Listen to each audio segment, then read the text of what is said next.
Welcome to Cackling Heifers, the podcast where two sisters come together to chat about life, hot topics, current events, and all the things that make us cackle. I'm Mercedes, also known as Sadie B. She gonna step on my introduction, and I'm Marissa, also known as Rissa Jean. There we go, girl. What's up? How's your week been? What's been going on this past week? Rain. Lots of rain. It's been so much goddamn rain. It's been has, so it gross. has. I went to a party yesterday. Rain. Well, it didn't come to the end, and I got my ass inside. But yeah, it's been rainy. I need to get out on that mower, and I am just the lawn. The lawn is driving me crazy, man. Get your ass out there and mow. Get my ass out there and mow. So what for have me, you been up to? Yes, I was waiting on your ass. So for me, I was like, you gonna ask me about my week, bitch? Okay. So for me, so this past week on Wednesday, I went down a Whitney Houston rabbit hole. Y'all, the movie I Want to Dance with Somebody is on Netflix now. Now, let me just tell you, the movie ain't shit. It ain't good, but it highlighted just how great Whitney Houston was. I had to call Phoenix out here, and I was like, you need to watch these YouTube clips. You need to hear this voice. I was like, have you ever got goosebumps from somebody singing? He was like, no, mom. Like when I'm cold, I was like, no, because you feel something. Now sit your ass down and watch this. Let me tell you.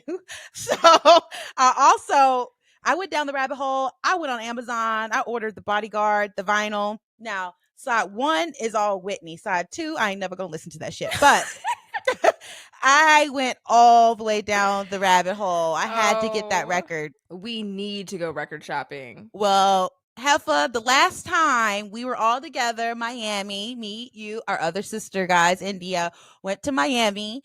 I bought the records. I bought 6, 7 records. Why you ain't buy no records? You want to know why I wasn't buying records? Why? It's because I was buying $145 market price lamb chops at Carbone because your ass wanted to go up in there. That's why I wasn't buying no records. Nobody told them to buy $145 lamb chops, okay? Okay, nobody told y'all asses. Be good. You could have been balling out on records like I was. Now, Carbone was amazing. They did us dirty. They did us real dirty. They put us in the far left, right behind the kitchen swinging door with a brand new waiter. It's like they awful. Hated us. And we were spinning bread. We were spinning bread. Okay, drink on drink on drink, dessert on dessert. Appetizers, multiple courses. We went all out. Cappuccinos, okay.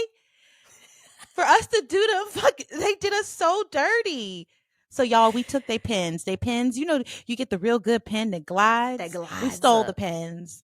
We should have stole the plates. We should have took the plates, but we did steal the pen. We totally stole the pen. We was like, we leaving here with something. I'm leaving here with something. What Denzel say? Oh, I'm leaving here with something. We was leaving with something. We was leaving with something. Yes. So, y'all, let's get into the Earl Grey tea with a little bit of cream. Rissa, what you talking about this week, girl? What's your topic? I love me some Earl Grey tea. So, I don't know if you've heard, but Meta, Facebook's parent company, is closing down canceling all of their original content, including Red Table Talk. She's gone. I saw. She is now, gone. let me ask you this real quick, Rissa, before you get into it. When I saw the stories on this, why did they try to make it seem like Red Table Talk was being canceled? Like they really did cancel everything. That was so shitty.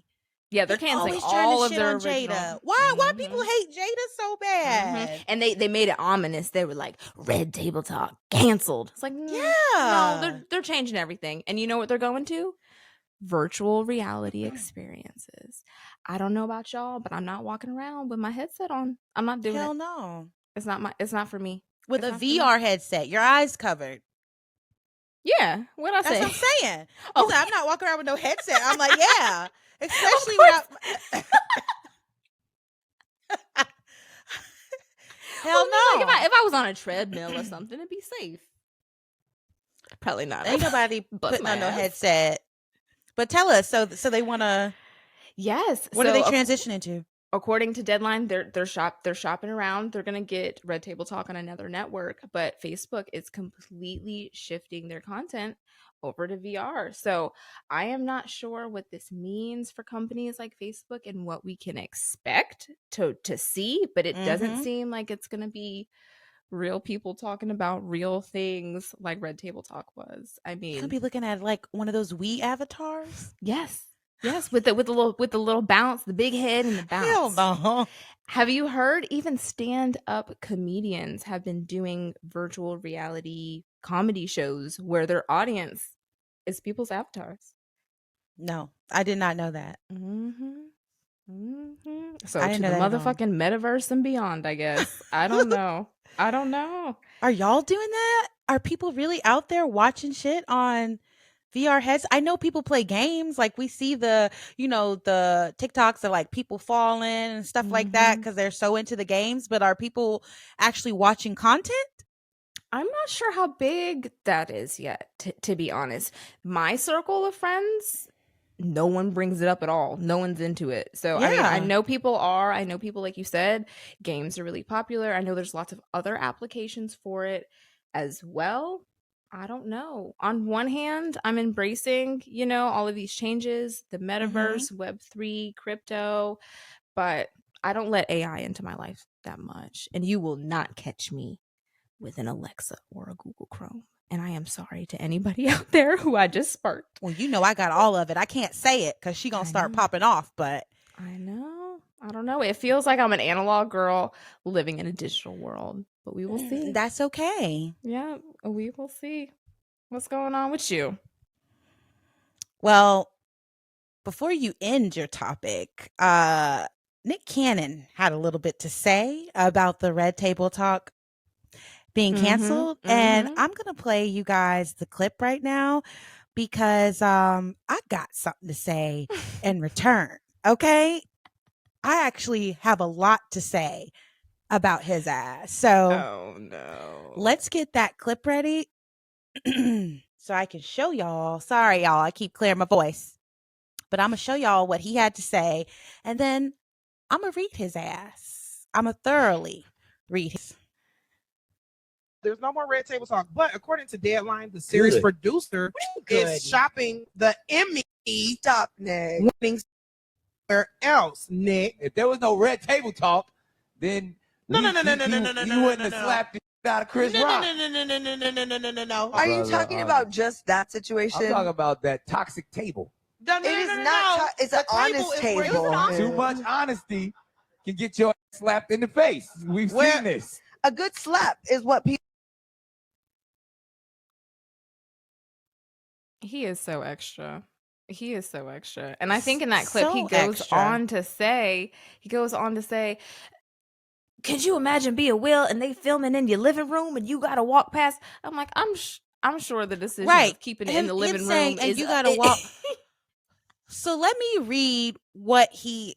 So I couldn't hear the audio on my end. I don't know if y'all heard all of it, but basically he's saying the toxic table, like it should be canceled. Like he's calling it the toxic table, and basically saying they should have been canceled. It embarrassed Will. Basically saying he has to walk past that table. It's in his house. Let me tell you something. Nick Cannon, I truly dislike his views on things because they're so patriarchal. Nigga, you got the nerve. You got 12, 13 kids. What is it? 6, 7, 8 baby mamas. You were on Howard Stern. You were naming all your kids and you forgot one. And you have the nerve to call the Red Table Talk toxic? Because the last time I checked, Will and Jada always made it clear that they both had their issues that they dealt with, right? They both were on the same page of what was going on in their marriage. But when you call the Red Table Talk toxic and you say that's the reason someone got slapped at the Oscars, you're putting it all on the woman. It's playing into the patriarchal views of this world. Yeah. And you want to talk, you need to sit your ass down. Okay. I was so mad about that, but I did want to play that clip and just have y'all hear my views on it because it ties into the Red Table Talk, and I had a little bit of something to say about that. Because when I saw his comments, I was like, "Oh hell no, we gotta talk about that too." Because ain't no way, ain't no freaking way. Yeah, he's corny. It's giving Absolutely. buttered corn. It is, and I don't even like the word corny. I hate to use it, but that is I what know. he is. Like he can't I thought escape about it before I it. said it. I hate that fucking word, but he's corny. Like that's the best. You know what? That's the best word, gig corny. I could give him It's because just that's what corny. he is. Just goofball, Like how dare you? goofball, corny ass movie. You know what's gonna be my favorite saying in this show? Shut the fuck up. Like, shut the fuck up. You're gonna hear it some more throughout this show. Okay. So, Sadie's, what was your real Earl Grey tea with a little bit of cream this week? Okay, y'all. So I wanted to talk about misogyny a little bit because this week I listened to a podcast and it was talking about it's called Louder Than a Riot. It's on it's an NPR network show and it's season 2, episode 8. The whole season 2 focuses on homophobia and misogynoir that's happening in the hip hop community specifically. And I wanted to talk about the episode a little bit, but there was a lyric that took me so off guard that I was like, oh, we got to talk about this for a little bit. So, let me explain what misogynoir is. So it's basically the discrimination against Black women where they have their race held against them as well as their gender. And it's been going on for a long time, but there's a name to it, right? So it's not just misogyny.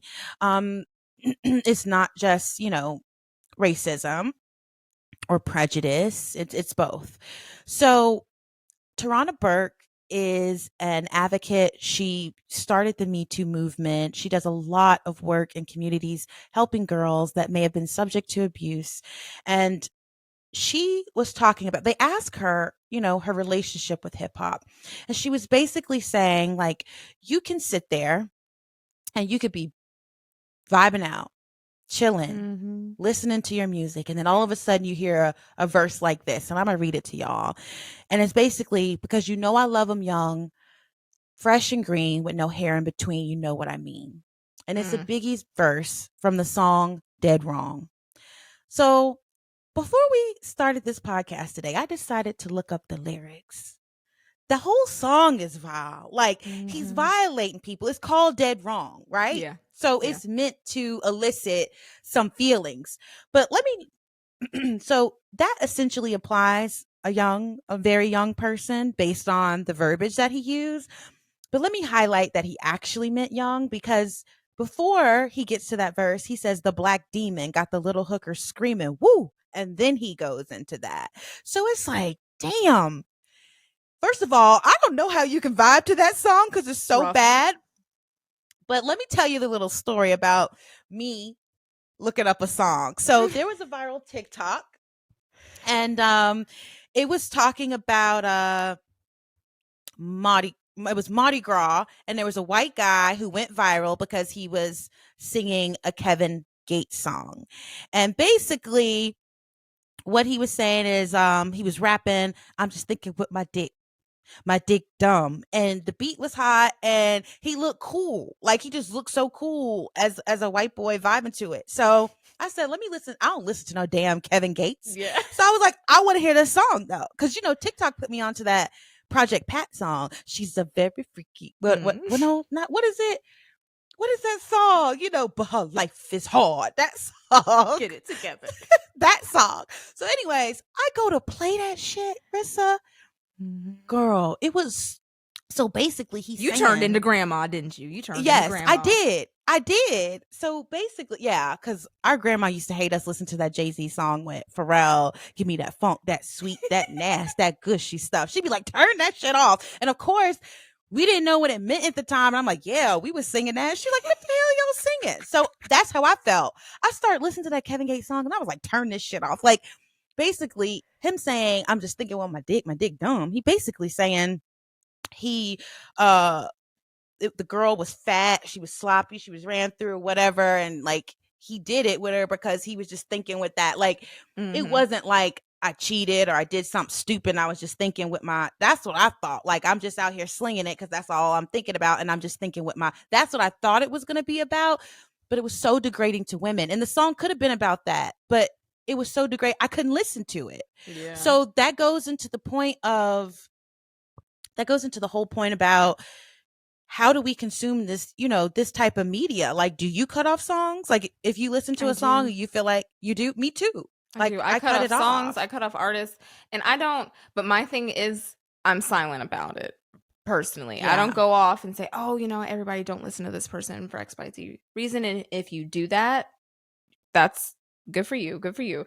That is not my style. I just skip and keep it moving. And there's plenty of artists that I dislike for the silliest of reasons, but I just choose to support whose messaging I like, the artists that I like, and I just keep it moving. But it is tough when sometimes you're vibing to a song, it's your shit, and then you hear what you never heard before, and it just and you're just like, what is this? You're like, damn it, now I gotta use my brain and think about this for a second. We had this conversation, and we basically were saying men and women both talk their shit about the other gender. That's okay. Talk your shit. Vulgarity is fine. Be vulgar. Is a little vulgar, but when you get to like just pure degrading to where like I don't want to hear this. This like affects me. It doesn't feel good to listen to this. Like, can you have art and say what you need to say without degrading women? I think so. I don't think that's such a tall order. But I also think that it also comes with men in the industry need to speak up when stuff is just so vulgar. Meg Thee Stallion, she just did an interview and she said that when she did, was it Savage Remix with Beyonce? She said Beyonce was like, can you make your verse a little less nasty? And people are like, well, Beyonce's one, but Beyonce uses innuendo, right? It's not as in your face. Like, and she was like, fine. And when you listen back to the song, it's like, yes, it's still sexy. It's still got a vibe to it. You don't feel like you listen to some corny shit, right? You don't feel that way, but it's within the parameters that she felt was good for her audience and safe for her. Right, exactly. So I think people in the industry all over media, because we were just talking about Nick Cannon and what he said. That was misogynistic. Like other men calling that shit out. Like, let me go back to that for a little bit. Jada did not put that business. Jada nor Will did not put their business. It was August Alsina who put it out there when he was promoting his album. They didn't put that shit out there. They addressed it after the fact. So stop putting that on her. People dog her out, and it is misogynoir, like we're just saying. So people, guard yourself against the media you consume. Consume shit that makes you feel good, makes you feel happy. Yeah, we like a sad song here or there, but consume shit that feeds your soul, and that's good for you. I want to leave that there. Yeah, I agree. But Rissa, we got to get to the shit, because I meant to talk about this earlier, but we got to get to the shit, and we got to talk about an epidemic that's going on. And you know what it is? An epidemic. And it's motherfuckers playing their phones out in public without no goddamn headphones. What is wrong with people? No headphones is the worst. Turn it down. So let me tell you. Waiting rooms across America are suffering from this issue. So there's a clip.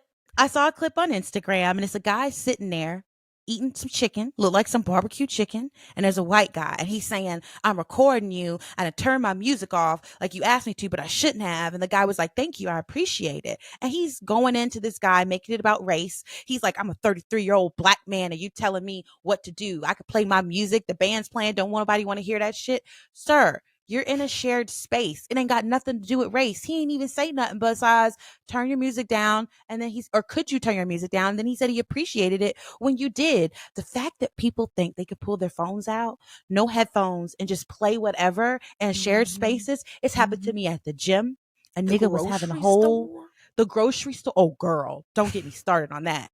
It happened to me at the gym. A nigga was playing a whole gospel revival in the weight section of the gym with a Bluetooth boombox. Not the boombox. Not the boombox. Bluetooth boombox. Sir, you are not the only one that lives in this complex. Other people are going to come in. They don't want to hear that. Even if I had my headphones in, I would have still heard it. It wouldn't have mattered. You would have felt the vibrations. Girl. You would have felt the vibrations of the Lord traveling over you. Not only that, I went to the doctor's office. I'm sitting there, minding my business. The girl in the doctor's office, blasting TikTok, just scrolling, and I'm furious. Let me tell you, When people do this, it's like my road rage. Oh no. Let me tell y'all, so I told y'all my road rage story last week. But let me tell y'all something. I got to control it because I'm not one that shies away from confrontation. So I will say something, but I do realize people are getting crazier and crazier. More and more people have guns, but it has happened to me at the gym. And I did say something to the guy because I was so frustrated. I couldn't work out. And I was like, you really could turn that shit down or put some headphones on. And I walked out. He was saying something. I didn't care what he had to say, but I literally couldn't work out. He was listening to his podcast, no headphones in, no respect for people. When you walked in the gym, you might have been the only one, but guess what? You ain't the only one now. Turn that shit off. Turn that shit off. Put some headphones in. Like, listen to your stuff, but be respectful. Yeah. Girl. It's too much. And I always wonder how people are just so confident with everybody knowing, like their business sometimes, like especially when it's speakerphone. They're in the grocery store and they're like, yeah, girl, did you hear? No, I didn't hear. And I don't want to hear it now. Exactly. Like, enough. Enough is enough. So, yes. Sadies, what has been making you cackle this week? What's on Girl, our father. What's up with Daddy? So Dad always calls me when something is going on health-wise. So he'll be like, boo, I'm so constipated. What can I do? He always calling me with some stuff like that. So he called me this week and he's like, boo, I need your help. All I hear is an echo. Oh. And I'm saying, okay, what? But he ain't saying nothing. It sounds like he getting situated. I'm like, what's going on? I'm starting to get a little worried. And he's like, boo, I took some Senna. Now, if y'all don't know what that is, it helps you go to the bathroom. It's in things like smooth tea, all these tummy teas. Mm-hmm. It's a diuretic. It'll make you go to the bathroom. So he's like, I took it. He's like, my stomach is in knots. I took smooth tea and I learned not to ever do that shit again. Mm-hmm. When you got to stay housebound. You got to stay housebound. Like, you're in so much pain. You're just like, God, I'll never take this again. If you get rid of this, like, please deliver me from this pain, want Lord. to feel like this again. He was like, boo, I'm in so much pain.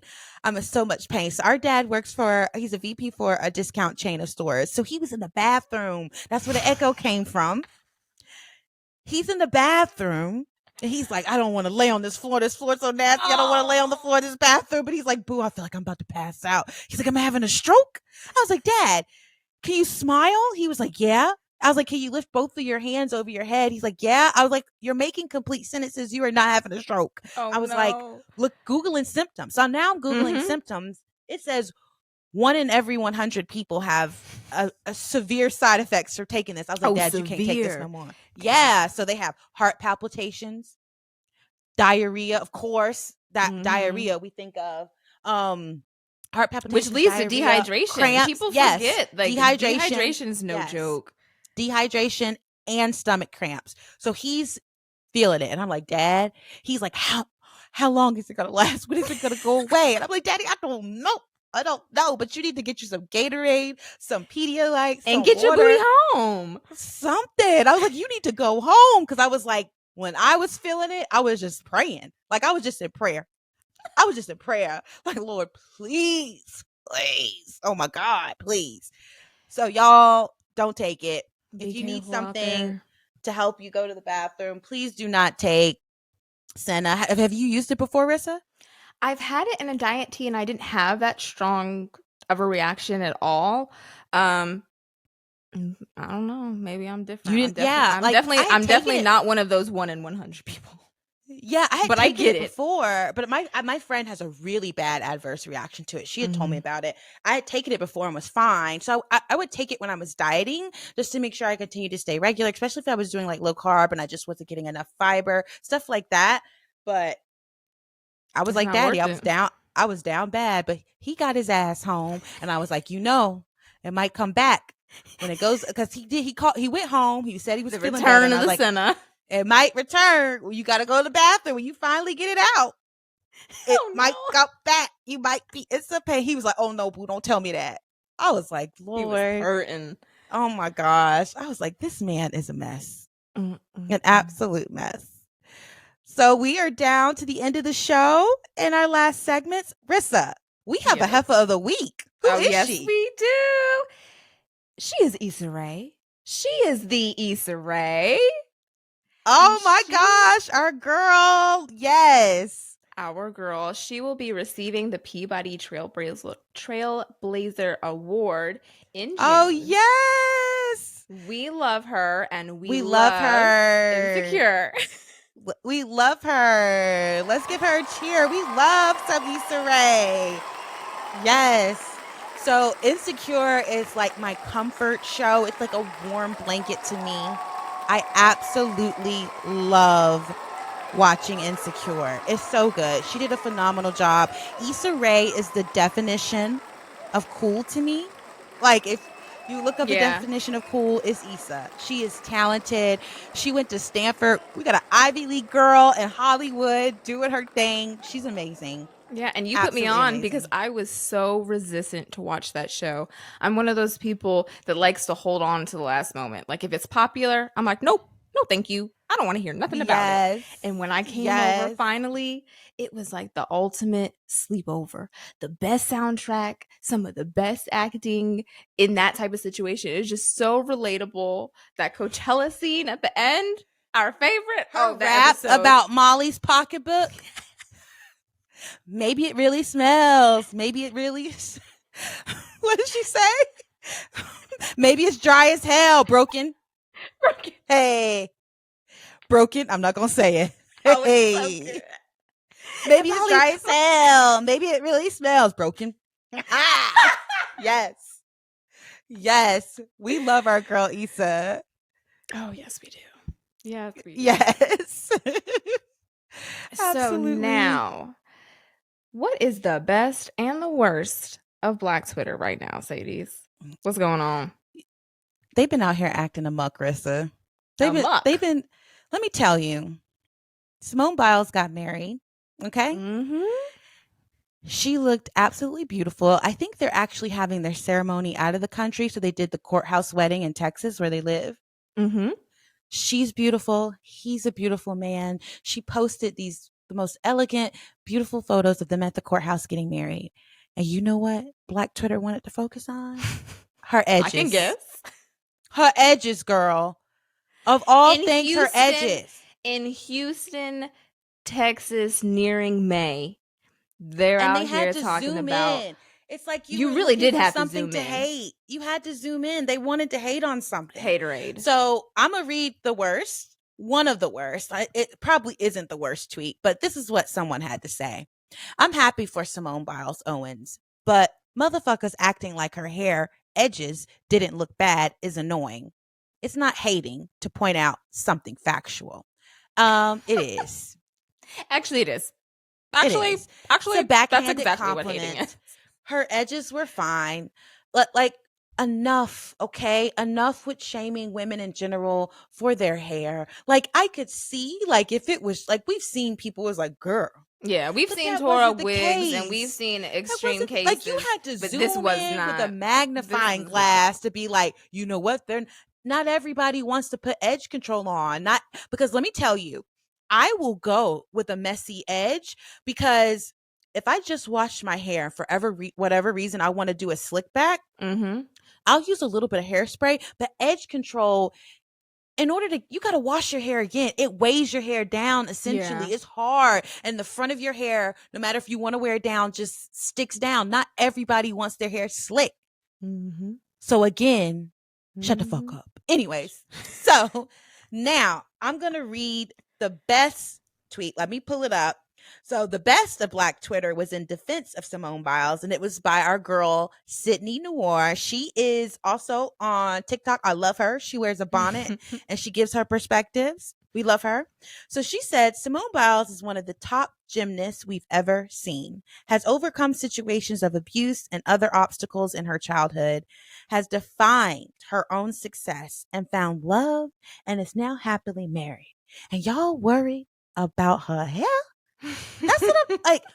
So Simone replies and says, I think they also forget I live in Houston, Texas, all caps. And I sweat those out soon as we stepped outside for pics.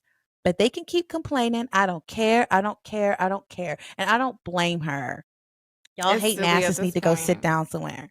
Of course, Yeah. not our listeners. We know y'all wouldn't hate like that. But the rest of y'all, go sit down somewhere, okay? Please. All right, Sit y'all Grandma. asses down here somewhere. Enough. Now, I heard we doing a book club or something. Girl, Oh. what are you reading? Okay, so we decided we're going to share a book every episode with y'all. We think reading is so fundamental and important. And we know y'all girls about to be out here, hot girl summer, but we want y'all to have a book too. Have a book on the beach. Go to the park with some wine, have a picnic to yourself, Reading self-care. Girl Summer. Take a good book. We know y'all love to read, so we want to share what we're reading, give y'all the deets on it. So I have been reading behind the scenes. For those that are watching on YouTube, I'm showing the book, but I have been reading Behind the Scenes or 30 Years a Slave and 4 Years in the White House by Elizabeth Keckley. It is considered to be one of the first tell-alls, right? So she was a seamstress for Jefferson Davis's wife. He was like the president of the Confederacy. And she was also a seamstress for Mary Todd Lincoln. So she's a Black woman. She was born into slavery. She bought her way out of slavery with her talents of dressmaking. Amazing, amazing woman. She gets into her early life and what being a slave was like. She gets into detail, but she also explains how hard it is for her to go there. But one of the great things that I love about this book is that the introduction is someone who starts off the book by going to search for Elizabeth's grave. And she takes you on this journey trying to find her marker.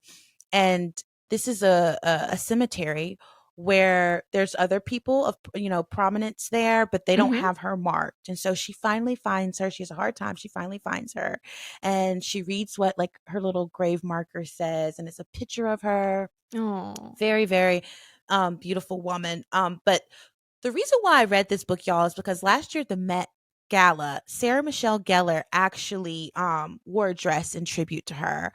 And so because she was, born a slave, she was a Black woman, her name wasn't put in her dresses. So even her dresses are at the Smithsonian, but it says like probably made by Elizabeth Keckley, which is sad. Yeah. But I'm going to read you like a quick sentence from this book because I just want to give you guys the background of why she wrote this. Remarkable, remarkable woman.